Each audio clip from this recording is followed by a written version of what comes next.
קומדי ספורט. תוכנית הספורט של הרדיו הבינתחומי. דני, תראה, אנחנו אספנו פה כמה קולות במהלך היום-יומיים האחרונים, מכל מיני בנות שהיה להם כל מיני זיכרונות ממך. אני רוצה להשמיע לך את אחד הזיכרונות, בסדר? זאתי עדי. דני דבורין עוזב, ובנות ישראל נזכרות. היי, אבל אני זה דני דבורין. יש לנו איתות מדני דבורין בקריית אליעזר. יאללה דני, תגיד את התוצאה הנכונה. יאללה דני, אם אמא שלי הייתה שומעת, היא הייתה משוכנעת שדני דבורין הוא הסקורר מספר 1 בארץ. כל איתות מהמגרש. יאללה דני, משוגעת אם גדלת בבית.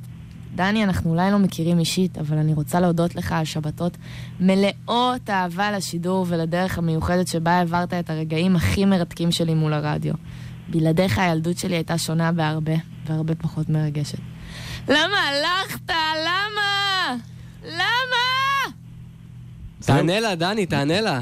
תראה, מה אני יכול לומר לה? קודם כל אני נהנה מהדברים האלה, ואני רק רוצה לומר שכאילו היא כיוונה לעצים גבוהים, משום שהבוקר הזה, כאשר אריה גולן הגיש את יומן הבוקר של כל ישראל, והגיע שעתה או זמנה של, נכון יותר, זמנה של פינת הספורט, וכאשר פתחתי הוא אמר, הנה, החלוץ המרכזי של כל ישראל שעוזב אותנו. אז באמת, אני לא יודע מה איתך, אני לא מתכנן לפרוש בקרוב. אתה צודק, דני. מילה בסלע. כל מילה. דני, תגיד לי, זה נכון שאתה כל כך אוהב את הספורט? אני מת על הספורט, בלי ספורט אין לי חיים. תראה, אל תגזים, דני. יש עוד דברים אחרים. אל תגזים, יש עוד הרבה דברים אחרים. אתה יודע, אני כילד פלטתי ספרים, ואני חושב שאחד מהדברים שמאפיינים אותך, דני, היא העובדה שאתה משתמש בשפה עשירה, ומשתדל שהיא לא תהיה שפה, אתה יודע, שתהיינה בשגיאות בעברית. ודאי לא, הדברים שהכי משגעים אותי זה כאשר אתה, וזה לא אתה חלילה, ששדרים מתבלבלים בין זכר לנקבה. אז כשצריך זה 10 מטרים, כשצריך זה 10 שניות.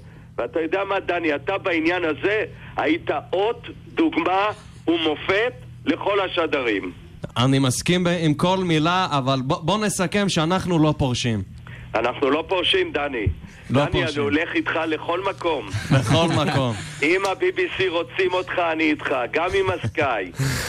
דני, באמת, העלית חיוך פה על כולנו. אני רק, אתה יודע, הייתי רוצה שתמשיך איתנו לעד ובכל תוכנית, אבל זה, אתה יודע מה? תחשוב על זה. מה אתה אומר? תראה, זה הכל תלוי בצ'ק. אשתי אומרת שזה יהיה או בסטרלינגים או באירו. תקשיב, אנחנו ברדיו הבינתחומי, אנחנו יכולים... זה על אחת כמה וכמה. דני, אם אתה רוצה, אני כאן מציע לך להגיש את המבזק חדשות שלנו כל תוכנית.